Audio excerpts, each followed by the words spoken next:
everybody in my hormones are holding me back and I can't do this and that. I'm like, okay, let me hear that. You, first of all, that is an intrinsic belief that like everybody in your, it might be factually true, 100%, and maybe everybody in your family has had a hard time. But if we keep telling ourselves that, we're basically standing in our own way and continuing with the limiting belief. Whereas if you change that and like, okay, I'm starting to take better care of myself. I'm becoming the person who enjoys eating healthy. It might not be or feel true in that moment, but the more you keep telling yourself those reaffirming, like kind of like a mantra or reversed beliefs, the more you're going to step into that new identity, and the more you're actually going to show up at that as that person, because that's so important.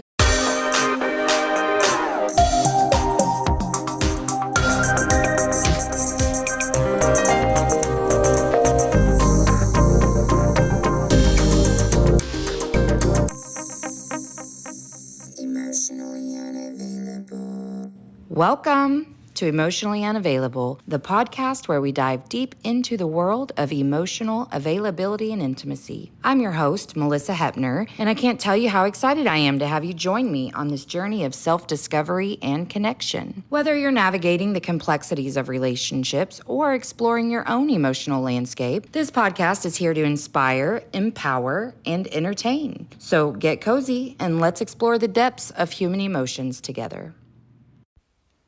Hi, my little loves. Happy Friday. I hope you're doing well. I am doing well. Hope your day is fabulous. Today's guest is Lisa Franz. She has an MSc in Exercise Science, Health Promotion, and Nutrition. She is the owner and head coach at Nutrition Coaching and Life and host of the Nutrition Life podcast. After struggling through various diets herself, Lisa learned about the evidence-based ways to change weight and body composition and has been fascinated with nutrition and building muscle ever since. Especially as a digital nomad, originally from Germany, currently residing in Bolivia, and someone who loves to travel and explore 53 countries and counting, she feels like the right knowledge when it comes to nutrition and training has provided her with strategies that allow her to live a life she enjoys in a body she loves. Lisa aims to show and teach others that the same is possible for them, guiding them away from frustration about food and their bodies towards experiencing joy and contentedness. Okay, so today's episode doesn't touch on weight because I don't even usually have this type of conversation on here. But I do feel like it's going to help someone. I just, I go on vibes when I decide whether or not I'm going to accept a request to come on the show. And, the vibes were good. So I'm really glad that I did. She's a very kind human. We don't talk about anything that, this is just like a warning for anyone who's, needs like, almost like a trigger warning for this episode. Because we don't talk about weight, but, I know a lot of women out there are struggling with body image and whatever. And, I feel like we did a good job of, dear God, I gotta yawn. I'm so sorry, guys. Oh my gosh. It's early right now. And I'm recording this a couple of days before because I'm going to schedule this episode early because I got some stuff to do on Friday. Anyway, I'm sorry, I'm being a dork. Okay, so anyways, I think we handled this conversation beautifully. We are not having the traditional talk about weight or anything. I try very hard to stay clear of weight. But the truth of the matter is, our body's not going to function well if we're not feeding it well. Hey, let me be the first to say I'm not feeding mine well, okay? That's the next step on my journey, is to get a little more nutritious, okay? Anyway, so I love Lisa. You're going to love her too, I promise. I will make sure to include in the show notes a link to her website as well as her Instagram and YouTube. Hey, guess what? We got our first Patreon subscriber. Thank you, Lori. I wish I knew how to put in sound effects because I would be like, clap, woo. Yeah, I don't think I want to learn how to do that. I was gonna say, but no, I don't think so. I don't think I want to. Anyway, love you, Lori. Thank you so much for your support of the show. Um, if you want ad-free episodes, feel free to check the show notes to subscribe to Patreon. There's several different membership levels and benefits to choose from, so there's that. I'm going to end this ramble. I love you. I hope that you have a fabulous Friday and a wonderful weekend. I am grateful to every single one of you. And that is all. So here is me and Lisa. Okay. Well, hi, it's very nice to meet you. I looked at your profile again this morning and it looks like you have real education in like health science and you are helping people basically have healthier bodies. Um, how did you get into that? Well, Melissa, thank you so much for having me on. And honestly, I got into this because I guess of two or three different reasons. The first one being I've always just been interested in physiology and kind of enjoyed playing sports or being active in one way, shape, or form. Also, I grew up in Europe, and in Europe, generally speaking, the lifestyle is quite active. You often go hiking with your family and so on. So that was kind of my life growing up. But at the same time, I also went through struggles of like, hey, I want to be social. I want to eat out. I want to have pizza. I want to have a brownie. I want to travel and do all these fun things, which seem to lead to weight gain. And at the same time, I want to have a nice body that I'm happy in. And they always seemed kind of conflicting with each other, or I'd try to like lose weight and then go on vacation, gain it back. And so I was always feeling kind of restricted in terms of food. And thankfully, I found a way or have been taught a way in terms of like how we can change body composition and create a body that we feel good in that also allows us to travel, to go to a birthday party without guilt and so on, and still have a body that we love. And so I've kind of made it my mission to show other people that you don't have to choose between one or the other, because I know how frustrating it can be if you feel like you're so limited either in how you live your life or how you're feeling in your body, because you don't really know how to navigate either one of those. So it's really come from a personal place, as well as just also like growing up being active and enjoying the body for what it is. Yeah. So are you in the UK still or are you in America now? No, so Or I grew up in Germany, and I did one high school exchange year kind of in the US, and then I actually went back to Germany, started my university degree there, but transferred over to New Zealand, where I lived for 10 Oh, years from 2009 to 2019, and for the last 6 years I have been nomading around the globe, lived in Thailand, Bali, Mexico, Dubai, and I'm currently in Bolivia, so in South America. Similar time zone to you, but I am oh my not gosh. geographically necessarily near. Yeah. Okay. Well, that still lends itself to what I was going to ask. Then you have seen a lot of cultural differences in terms of how people gather. So you're Yes. saying in Germany, it was very common for the time that you spend with people that you love to be outdoors, to be active. Hmm. And can you share a little bit about the other places that you've been and what the time together looked like? Yeah, absolutely. I love that question, because there really are big differences, not just in the sense of how we come together, but yeah, of course, what role food plays within that. So, Yeah. in Europe, oftentimes, and I mean, these are generalizations, but I will just tell you what I've seen. Generally speaking, I think like during the day, food doesn't play as big of a role quite often. It's kind of like more a small little, you would almost call it snack for breakfast, or like lunch, is kind of not on the go, but it doesn't play a big role. But then often in the evenings or Sunday lunch or whatever, the whole family might come together, and it's still not that much, even though food plays a big role in the sense of, hey, let's prepare something wonderful. Let's make sure it's homemade or it's, of good quality. It's still feels like it's more about the catching up, about the talk, about "Hey, let's have starters, and then an hour passes and you just chat and the kids play and whatever.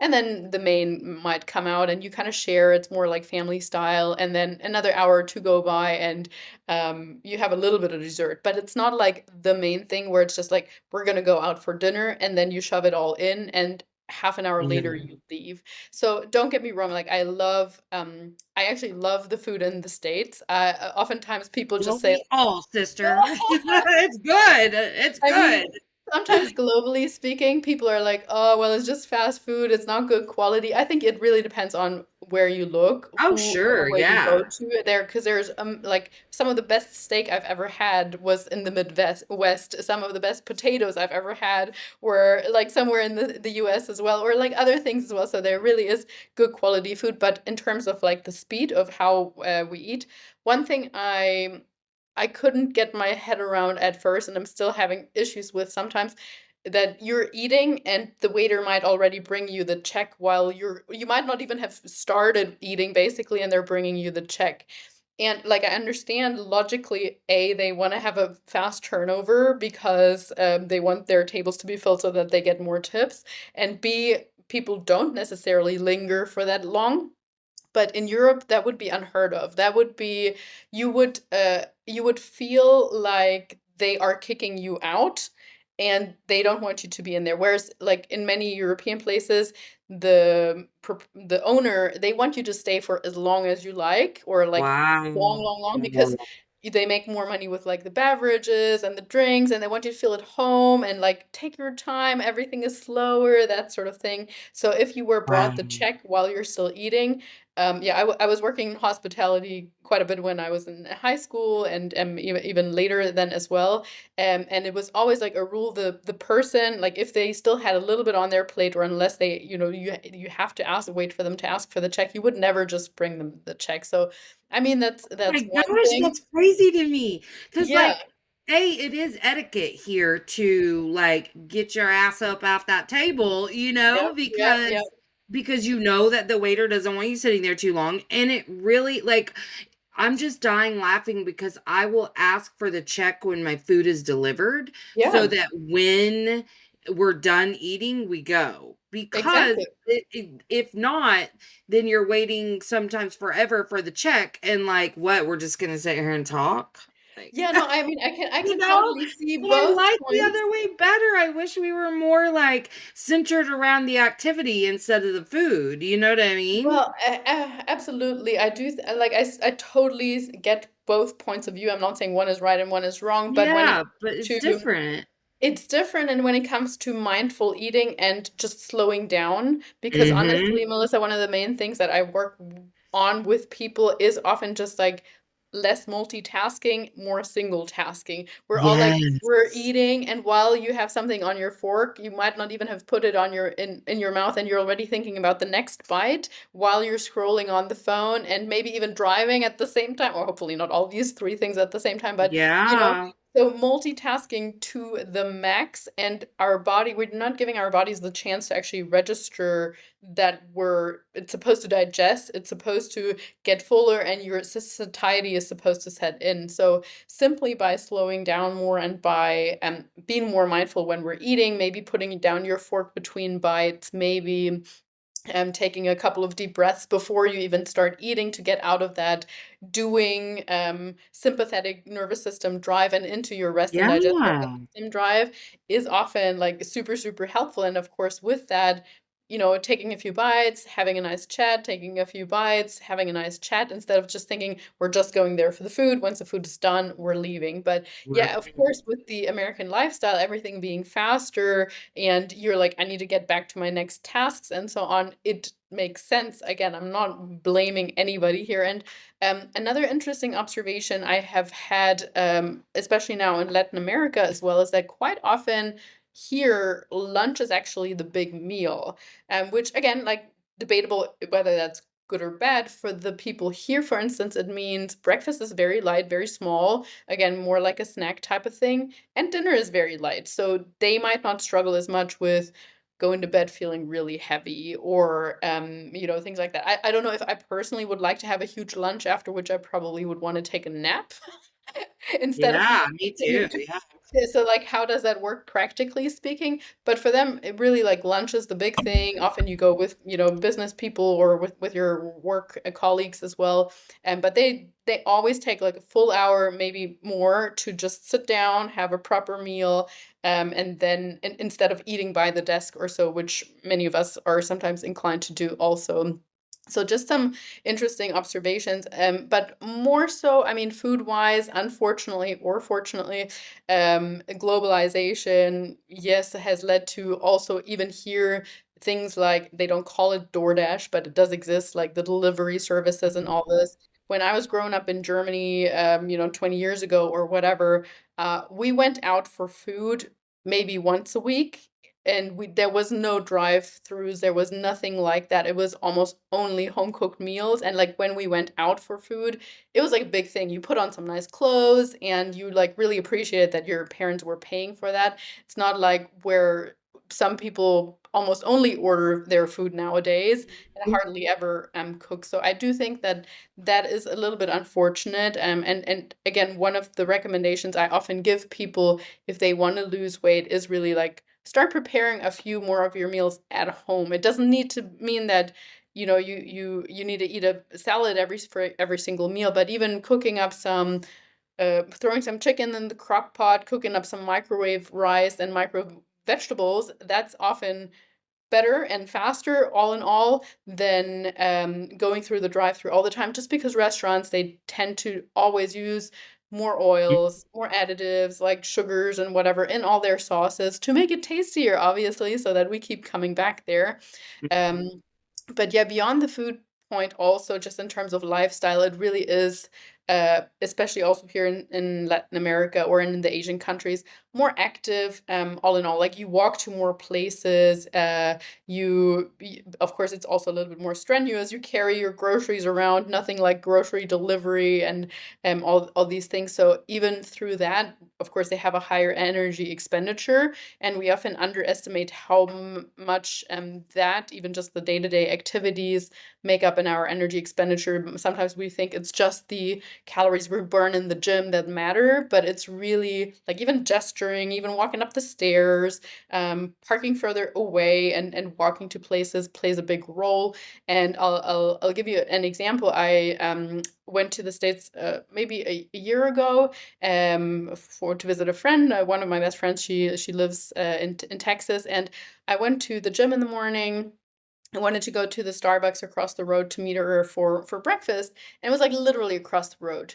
I had driven to the gym, and I wanted to walk to the Starbucks because it was like literally it's like 100 yards. Yeah. I don't need to drive over there, and I couldn't. Like there was no sidewalk to walk over there. I had to take the car and like do a huge loop. It was like little 7-minute drive to get to the Starbucks that I was able to see on the other side of the road. And I was like, that is so sad, because even if someone wants to walk more, the infrastructure, how the cities are set up, the urbanizations, have not made it easy for people. So it's like the food industry is making it harder because it's making food so highly palatable. Of course, things like DoorDash and so on just make it sound like this is the best way to go about it. And then on top of all the sedentary lifestyle that we have to lead for jobs or and so on, we Yeah. can't even walk to places if we wanted to. And yeah, that really I felt for everybody who quote unquote suffers from that, because it's not making it easy. I can absolutely appreciate that. Yeah.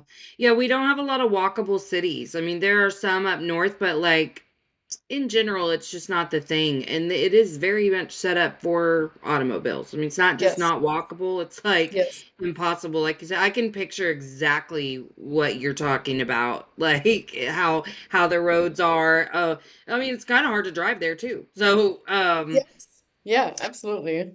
so I think what we know about anybody struggling with their weight is that there's far more a psychological component than a physical one. Like what is the work that you do to help to address that? Yeah, that is really such a good point. And most of the time, people are not that aware how deep it goes. Like they know I want to change something. Sometimes they even like openly first thing say like I know I stress eat or I've never been comfortable in my body and so on. But just how deep it really goes and how far back is it's hard to peel back the layers of that onion on your own. So for instance, it starts with what we see in our parents. Most of the time it's the mom, especially for women, of course. Like how does she talk about food? How does she treat food herself? How does she talk to you about food? So not just what she's serving you, but like for example, I remember when I was growing up, my mom pretty much every year, probably January or so, I don't remember, but every year she put herself through like a 6 week nothing but cabbage soup diet. Yeah. Nothing but that. I saw that, and for me, it was just perfectly normal to assume, okay, every holiday that comes around, or every Christmas and so on, I'm going to put on 10 to 15 pounds because that's what everybody does, or maybe more. And then at the beginning of the year, I have to do something extreme. Other, it doesn't work if it's not something extreme like that. That was like my perception of this is how you lose weight. To be on a, I don't know, 800 calorie diet for a few weeks and starving yourself Yeah. miserably. Yeah. Fortunately, like I have to say, I was lucky in the sense that my mom never said like, Lisa, you're getting too big, or watch what you're eating because it's gonna go on your hips. But the things that I have heard from clients, how sometimes they have observed their mom talk to their own bodies and like, oh, I'm getting too fat. I'm not worthy of this anymore. I can't go to that social event because I don't want to go to that class reunion because I look fat, or like just the verbiage that we use, or that Mm-hmm. sometimes our parents talk to us in the sense of you're getting too big. This is you need to do something about that. Let's put you on a diet even though you're 13 years old, and that Yeah. hard, right?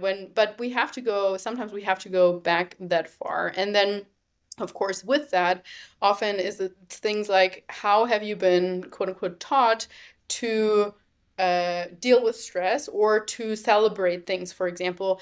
Unfortunately, one of the most common ways nowadays that we're getting rewarded for stuff or getting deprived of love even is with food. It's like, oh no, Mm-hmm. you haven't done your homework, you're not getting any ice cream. Or, oh, you've been a really good girl, you got an Right. A, we're gonna go and get you ice cream. And like, there's nothing wrong with ice cream, and there's also nothing wrong with using that as a reward from time to time. But if that's the only thing that you associate with as a reward, that's that no wonder that when you feel like you've had a hard day and or you've had an argument with your boss, you come Mm-hmm. home and you want ice cream because that's been Yep. ingrained in you. You have never been taught like, okay, let's talk about it, or maybe call a friend and bitch about your boss. That's a better strategy than Mm-hmm. just going straight to the freezer.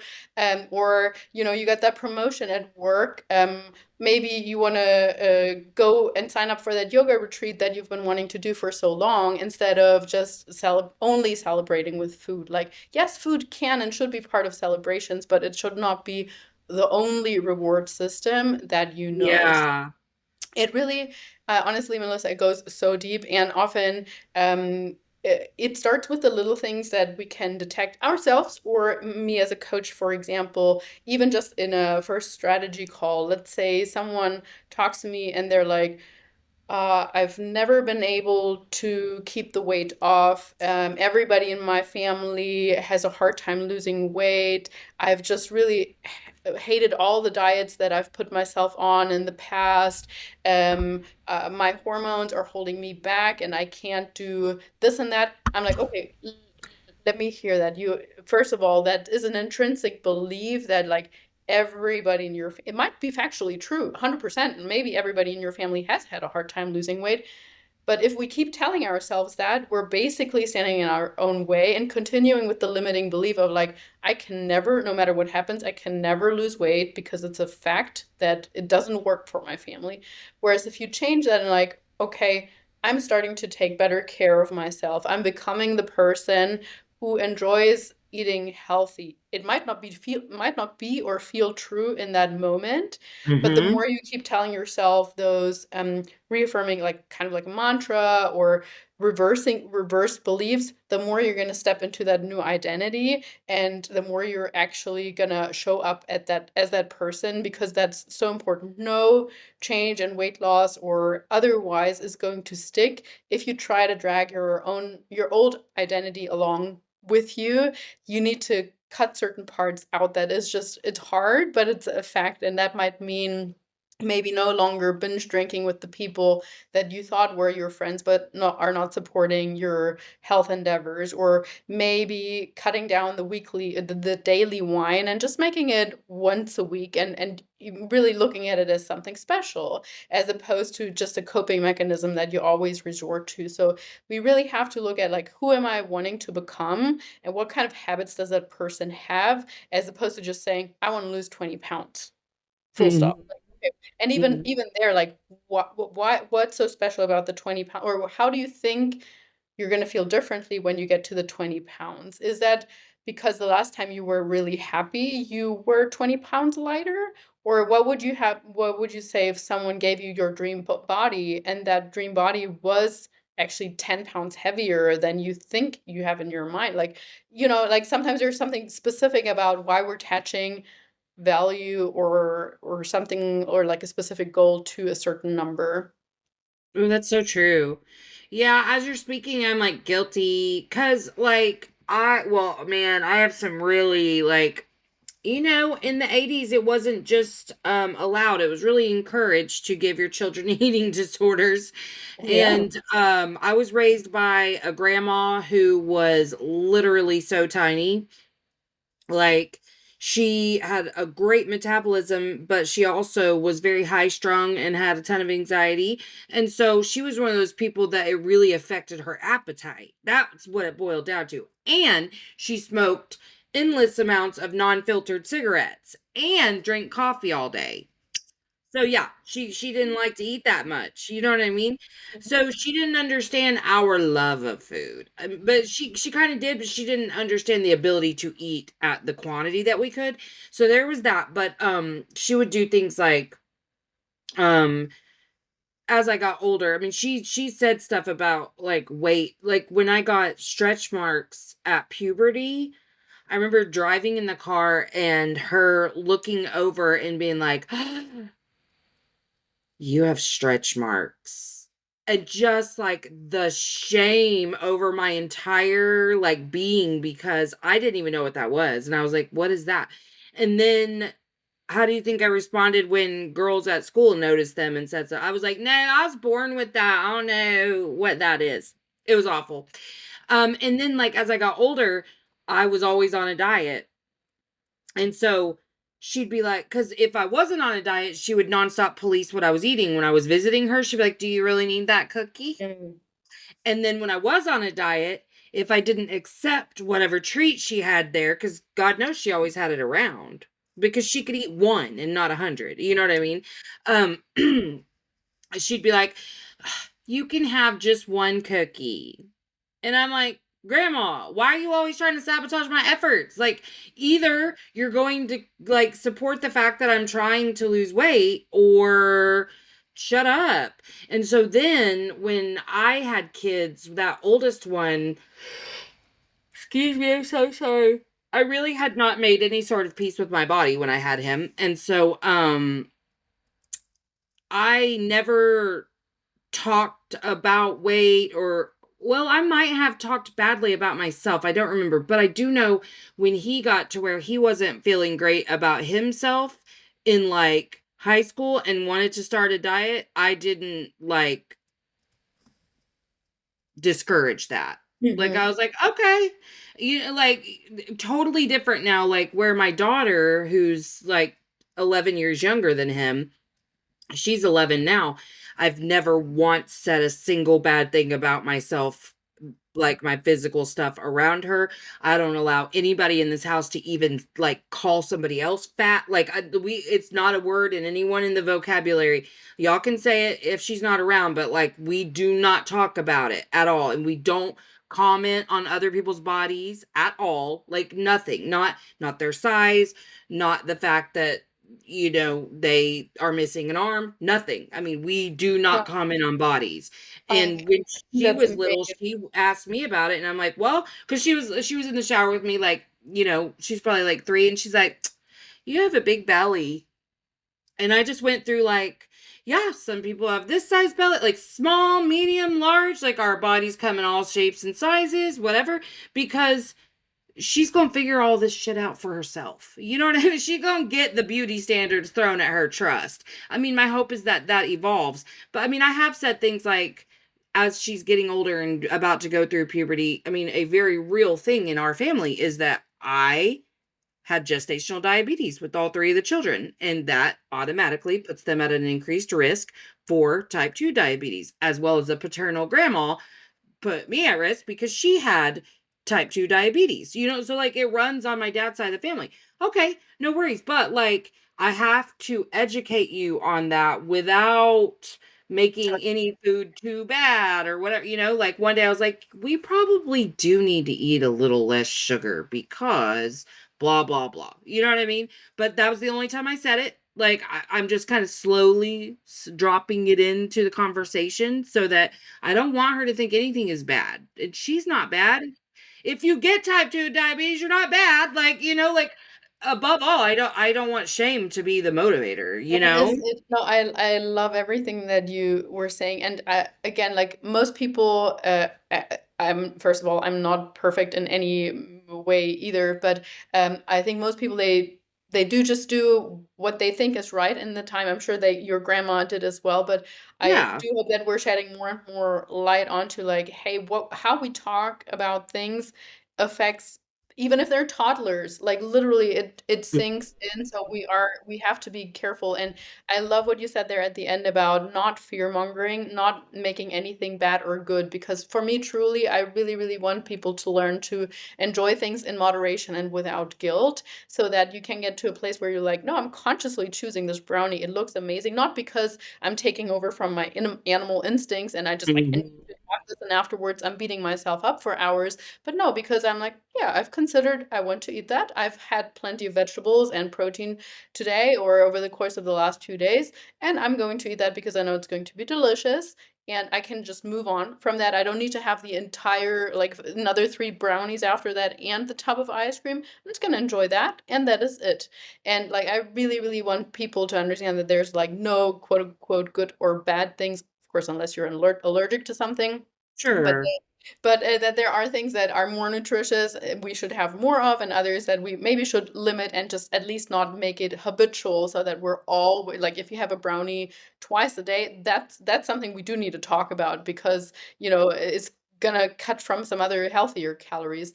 But yeah, I think it's really really great how you are so conscious about that with your family, and how you're just talking about it, and making sure that it's coming from a place of love, and because they want to change themselves, and not because they feel unworthy perhaps, or because they feel like they need to squeeze themselves in some sort of ideal, even though they're actually feeling good in their body and perfectly healthy. So yeah, it's very important what motivation we bring to the table. Well, I got into a little bit of a thing on Facebook once with a mom friend because when I was a school counselor, I did lunch duty with the children. And there was one girl in particular who then started roping in another girl into doing things like this. They were in first grade, 6 years old, reading the calories on the back of their food. Okay. And this girl goes, oh, this has 200 calories in it. And it was like nothing. I mean, first of all, 200 calories is nothing. And so I was like, first of all, that's not that much. And second of all, calories just means the amount of energy it's going to give Yes. you. So blah, blah, blah. And they're like, well, my mom said, and they had a doctor who told them they were going to die if they didn't, blah, blah, blah, blah, blah. Some of that was cultural, but still, I was like, okay, I cannot. So I posted a picture, or no, I posted on Facebook that day and I said, I kind of recounted like the fact that they had made such a big deal about calories. And then I said, they are listening, mamas, something like that.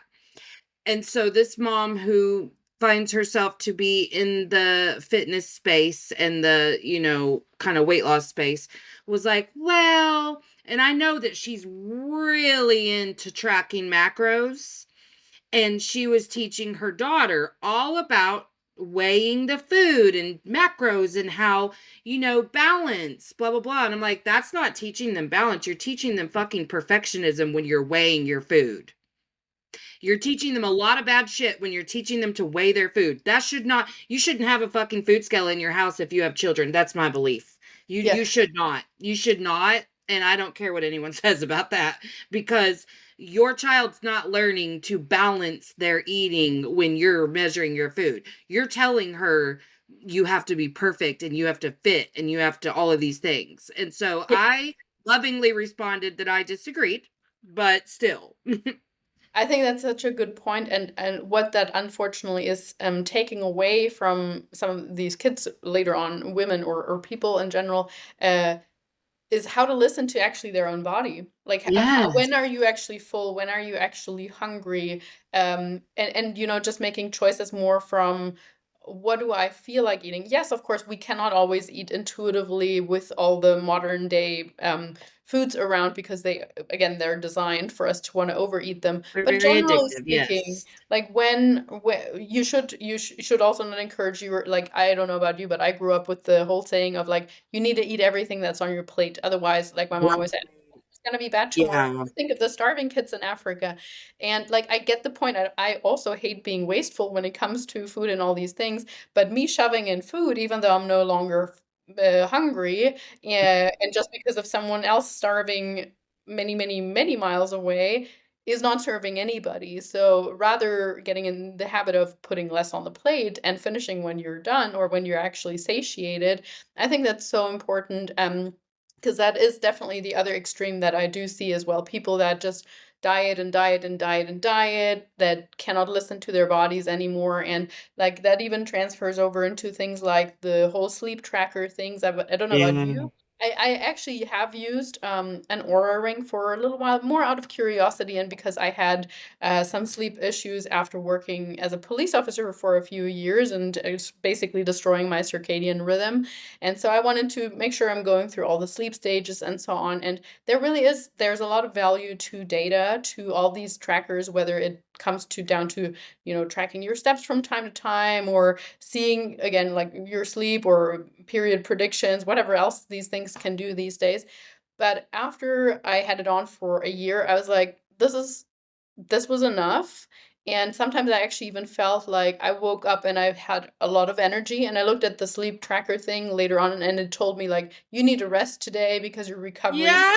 like is like 40% or whatever. I'm like, but I feel amazing. This is dumb. And then other days were Yes. like, today is a day for a PR, and I was feeling like crap. And I'm like, yeah, that doesn't make any sense anymore. Thanks. Yeah, you're like, But I'm putting mm. that away. I'm listening to my own intuition. And yeah, there are so many people that over rely on that data and ignore Yes, I their own agree body. with And we you. need to go back to like listening again to our bodies in regards to when to push hard, when to take a rest, and Mhm. learn to differentiate between I'm not motivated today, but I'm still going, I'm showing up no matter what, because that also needs to be learned. Or days where you're like, I really slept crappy. I have a ton of work to do at the moment. I'm so stressed out. I'm probably And better it would off. do more harm than good to go at that point. Exactly. I'm Yeah. better off going for a walk with the dog 10 minutes, just not thinking about anything, taking a few deep Mhm. breaths, and then going about my day, and not forcing to go to the gym or forcing myself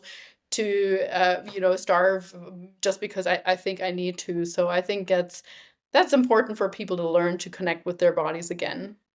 Absolutely. I mean, I don't want to harp on macros, but that was the thing that I was really seeing a lot of back when I still followed fitness people, was like people trying to shove in protein at the end of the day when they were full. I don't know how you feel about this, but in human design, they kind of talk to you about how your specific design should eat best for like digestion and stuff. And one of the things that I saw really confirmed my intuition about it. So, like, one thing for me is like, I can't eat in chaos. And I started to notice, like, like if my daughter who's 11, if she's having one of those days where she's just having a lot of feelings about stuff and she's doing that while I'm eating, I cannot eat. Like it does, I will put it down because I'm like, this doesn't feel good. Like this is going to get stuck because I do have a lot of digestive issues. I've like had them forever. Um, and I just like had a round of antibiotics not that long ago, so I'm just wrecked. I've got to go like get all the things for my gut. But for now, I'm struggling and I'm like, "Oh my gosh, I can feel." And like I'm supposed to have like, mood lighting even. And really for me, more like during the day, just like picking at food that's like, like something that I've been craving because I've been doing a lot of trying to start with programming in the way that I view food and whatever because my A1C is higher. So like I have to lose weight for that. Otherwise I probably wouldn't care, but it is what it is, so I have to. But um so something that I crave all the time but have not picked up yet, but I crave it all the time from talking to myself about how good it's going to be is like the what kind of peppers are those? They're just like regular peppers, the multicolored ones, like they've got Yeah, red, they've yeah, got green, whatever. They're yeah, not bell, but they're they look yeah, like jalapeno, but they're colored. yes. That with cream cheese and everything Mm, bagel yeah. seasoning on it. I Mm, saw somebody make that and I was like, I love that. Never eaten it in my life, but in my mind, that is the best thing I've ever eaten. So that like I sounds want to do little amazing. things like that, but I'm just trying to what I decided was so far I'm not cutting anything out. I'm adding in because I do want to love my body with food too. Like I've been on this whole healing thing emotionally and I want to feed myself the things that make me feel the best. But I will do this thing where I get busy, don't eat, then I'm hungry, and then, and also I love dopamine. So I'm gonna eat all the sugar, you know what I mean? But so In I've just been adding in vegetables. Like I do like vegetables. I really do. So I'll make like a little English muffin sandwich and I make sure to put the spinach leaves on there. Like that's what I've been doing is adding I in think fruits that's and awesome. vegetables. Honestly, I think that's where most people should start off with thinking of, okay, what should I have more of? How can I get Mhm. more sleep? How can I get more hydration? How can I get more fiber through vegetables and fruit? How can I get more whole food protein? Because protein is good, but not to the extent of what you were Right, talking about. right. And I'm curious, are you a projector or what's your human design profile? I am a generator. Oh, okay, right. I did not know that that was kind of associated with the snacking aspect or what other tell me what other things in terms of food are associated with generators. I don't know a ton, but that's the part I remembered because I Okay, was like, I knew it. I don't remember why. I just was like, I knew it. It was mostly just the mood lighting and yes. calm, and Okay, not too much at at my own leisure to be like, yeah. oh, like girl dinner kind Yeah, of is yeah, yeah. what Okay, is best gotcha. for me. And like, Gotcha. honest to God, that's when I feel the best too. When I don't do a meal Yeah. and I do snacks like that are healthy, that I Hmm. feel the very best because it's easy for me to just go from Yeah. food. Yeah, and And then you're in a so food coma. No, that makes a lot of yes. sense. So I'm a projector, and that's kind of Okay. why, because for me too, it is important to feel relaxed when I'm eating. And like it's not like I have to have my entire apartment in order before I can eat, but I definitely need to like calm down a little bit, even like to Yes. the point of like noise and so on. If there's too much going on, Yeah. it doesn't work that well. And I like a lot of warmer foods, like calming foods, and also warmer spices, like or things like cinnamon and so on. So or oatmeal Mm. soups. That is really really soothing to me and for my root chakra. And so like I love that you brought up human design because I do think it can tell us so much about well, Yeah. obviously our own personality, but even things like your sleep patterns or when you're most energized to go to the gym or work out or whatever, and of course, how often or how big our meals What tend type? to be. Yeah. Right, so very interesting.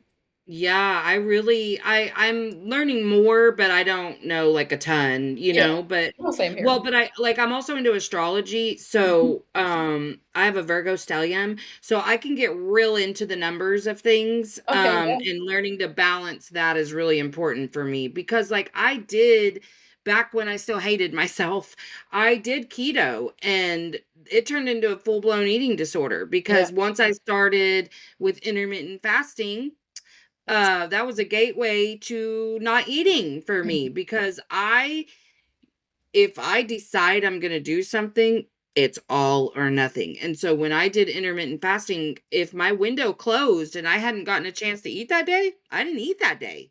That period. Yeah. Or if I've only eaten a boiled egg and the window closed, I mean, and I had a large window. It was 12 to 8, but still, like if it closed, that was it. You don't get to eat. And I was working as a teacher at the time. And so there was a lot of times I'm just skipping through, like trying to get stuff done, and then I get home late and I don't get to eat, you know? Yeah, So it was yes, bad. that's exactly why these extreme approaches, that is what I want to steer people away from. Again, because I have been there too. Like I did all kinds of low carb, high fat, Hmm. whatever, paleo, and to your point, like it is so restrictive and disconnecting us from our actual like bodies and listening to ourselves because of specific times and rules that we're placing upon ourselves. So, for example, I at first my first university professor, she was really old school and advocated for really low fat. So I started buying all these low fat products and blah blah blah. Lost a little bit of weight, but yeah, okay. So went on to the next professor. She was super low carb, pro low. No. Well, but I didn't just switch from one to the other. I layered it on top. So I basically had cut out all the fats and then I cut out all the carbs and I pretty much was left with, vegetables and protein. And that, of course, is super, super restrictive because at the time I was also starting CrossFit and extreme things like this. Oh And so no, I you started need having these carbs. binge weekends because I thought, okay, I need to make up somewhere and like literally start food planning Monday through Thursday of what I was going to treat myself with, and then developing this all or nothing mindset where you're Yes. just like going through that cycle. And to my earlier point of enjoying travels, I like vividly remember standing in a food court in Thailand on my honeymoon, and we had just done like a hard workout. And I was looking around. We were wanting to get breakfast, and I started crying on my honeymoon in a beautiful country with amazing food. Started crying because I was like, "There's nothing I can eat. This place is only has deep fried things. This place has rice. I can't eat rice because it's carbs. This place has sugar on their whatever." I was like, "I can't eat anything," and it was just like, what the hell are you doing, Lisa? You're supposed to enjoy your time here. You've just worked out. Yeah. You know that these are good foods. You don't even need to like work for your calories, but even if you like, it was insane. And in that moment, I was like, I need to change something about the way I'm eating. This is not a way to live life, and it's not healthy for my body either, or my mind, of course. So, yeah, I know that there are many people that have felt something perhaps similar, maybe not in Thailand, but in similar scenarios where they're just like, I know what I'm doing is not right, but I'm standing my own way because I've placed all these food rules upon myself. Can't have carbs, cannot eat after 8 o'clock, can't eat before 12, even though I'm hungry at 11:30. I need to torture myself Yeah. to get to 12 o'clock. Like I also tried intermittent fasting at some point, and I had hormone issues at the time, actually. I was trying to get my cycle back after years and years on the pill, different story. But anyway, Hmm. I wanted to get my cycle back, and what did I do nonetheless? I tried intermittent fasting because at that time it was like the bee's knees and everybody had to do intermittent fasting for health purposes. Now we know that that's not necessarily the case, but anyway, so I'm someone, I wake up and normally I'm hungry and I'm like excited for breakfast. I'm excited for food because there are people that truly they wake up and they don't mind waiting to eat a little bit. That's absolutely fine. Yeah. Story. But I wasn't one of them. And I just thought, okay, I need to force myself to get to, I think for me, my time was like 11. And I started getting lightheaded and shaky and whatnot. And actually, overall, it drove my cortisol, my stress levels up. It made my cycle that was at that time not that great or irregular anyway, made it even worse. And so I was just like, yeah, there's something not right with Yeah. me. And I mean, the thing is that especially in those earlier years where intermittent fasting was so hyped, we didn't really notice that most of the research done on it was done in men men that are like 20 to 30 years old, so healthy, and Mhm. they don't have any testosterone issues or high stress lifestyle. They don't work 60 hours a week and have 3 kids and whatever. And then throwing out things like, oh, you need to do that for to decrease your risk of cancer and so on. It's just absolutely bonkers. So I think when it comes to these trends and fads, it's so easy to want to jump on board because it seems like the solution to your issue, perhaps. But I just nowadays want people to see that, unfortunately, when it comes to becoming healthier, unfortunately or fortunately, it is as quote unquote simple, not easy, but simple, as going back to the basics. As eating more whole foods, a little bit less processed, and the processed ones in moderation, as Mhm. going to sleep earlier, as moving your body more, as hydrating more. It is not a secret formula. It's not a supplement. It's not you need to go vegan. It's not being carnivore or a keto. It really is the basics, but unfortunately, we're drawn to the sexy solution that sounds like it's the salvation. Yeah, I mean, well, because let's be honest, you'll lose weight if you do those Yeah, things. You will. yeah. If that's your goal, you're going to, but we're talking about having a healthier body. Like that's because I did a lot of damage to myself doing that. I got very skinny. And I didn't like myself any more than I had before, and I did a lot of damage to myself. All of these things, and of course on top of that, like, the for me the most important part is always sustainability as well. Like, Mhm. how long do you want to, and can you keep this up? Because for most people, or many people, when they think I'm going on a diet, it's like a 6 week thing, like my mom's cabbage diet. I'm sure she started it Yes, every single yeah. time thinking I'm only doing this for 6 weeks, and after that I'm just going to go back to my usual eating habits. And that's exactly why we yo-yo back all the time when we're like, oh, I'm going to go keto for 6 weeks. And then when you start introducing carbs again, your body doesn't really know how to deal with them that well anymore. Mhm. Or when you go keto and then it's your date night and your partner wants to go for pizza, like, what do you do? Right? So that's kind of the issue. So most of the time when people lose weight, because most people are actually pretty good at losing weight, as you mentioned, Yeah. it's the hard part keeping it off. And either they just go back to their previous eating habits and gain the weight back, or whatever, because of course that's what got them there in the first place, or they're so terrified of adding a little bit more calories again that they just stay at that low calorie level, quote unquote damaging their metabolism, or just not doing their metabolism any good by keeping the calories so low. And on top of that, kind of putting the hormonal health in danger and so on too. So what we really want to do at the end of a dieting phase is we always, always, always want to make sure, because of course in order to lose weight we need to eat less than what our body needs to or is burning. So at the end of a dieting phase or weight loss phase, we want to make sure we're bringing up that food quality or quantity slowly and gradually again, so that we're at least consuming the same amount that our body is burning, in a gradual way. We don't just from one day to another, from one day where you're like eating way less, adding another whole meal or so. No, that's as gradual as I'm gonna double the amount of my yogurt in my breakfast and maybe having twice as many potatoes in my dinner. And then maybe 2 weeks later, you're like, okay, still feeling great, still looking the same as I did in my weight loss phase. Now I'm going to add a little bit more fruit in the afternoon, and I might actually treat myself to another piece of chocolate in my post dinner dessert or so, right? So just gradually giving your body the chance, your metabolism the chance to adapt to a little bit more energy. I often refer to it as in, like, when you go in a weight loss phase, you it's like taking your laptop off of the power charge, the plug-in.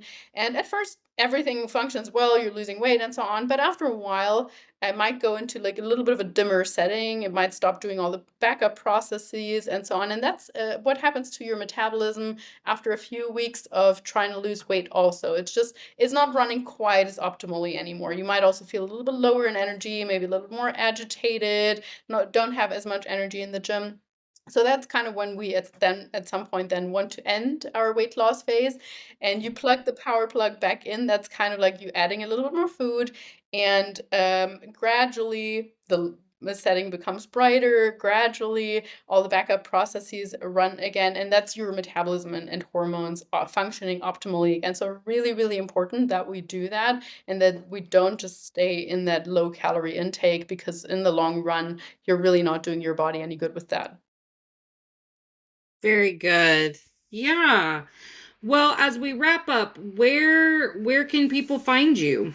Well, Melissa, thank you so much for having me. I honestly have enjoyed this conversation. I hope that Me too. people have learned a thing or two, or maybe just found it interesting. And if you're listening to this and you want to get in touch, you can find me on under my business name. It's Nutrition Coaching and Life. That's the name on Instagram. I have a website with the same name, LinkedIn, YouTube, anything like that. I also have a podcast. It's the Nutrition and Life podcast. And yeah, if you're listening to this and you enjoyed it, or you have any questions, just let me know and say, hey, I listened to you and Melissa, and I have some critique or questions.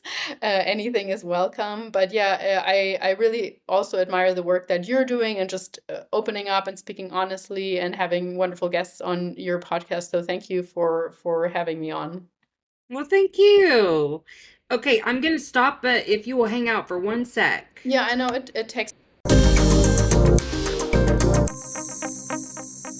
Emotionally unavailable. Hey, make sure you've given the show a 5-star rating on whatever platform you're listening to if you haven't already.